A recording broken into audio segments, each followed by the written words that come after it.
फुलपाखरू या मालिकेत मानस या भूमिकेतून घराघरात पोचलेला अभिनेता म्हणजे यशोमान आपटे. या मालिकेनंतर यशोमानचा चाहता वर्ग मोठ्या प्रमाणात वाढला. तर सध्या तो स्टार प्रवाहाच्या शुभविवाह या मालिकेत आकाश ही भूमिका साकारतोय. ही भूमिका यशोमानसाठी खूपच चॅलेंजिंग होती, कारण त्याला या भूमिकेसाठी मनोरुग्णाचा अभिनय करायचा होता. आता मालिकेत आकाश पूर्णपणे बरा झालाय, पण त्याला आता एका वेगळ्याच चॅलेंजचा सामना करावा लागतोय. ते म्हणजे त्याच्या पायाला गंभीर दुखापत झालीय.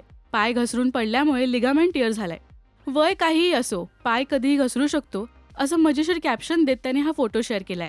पायाला दुखापत झाली असताना सुद्धा त्याला शूटिंगला मात्र जावं लागतंय. तुम्हाला शुभविवाह मालिकेत यशोमानचा अभिनय आवडतोय का, हे आम्हाला कमेंट्समधून नक्की सांगा. मराठी टेलिव्हिजन विश्वातील बातम्या, अपडेट्स आणि गॉसिपसाठी सबस्क्राईब करा राजश्री मराठी शोबज.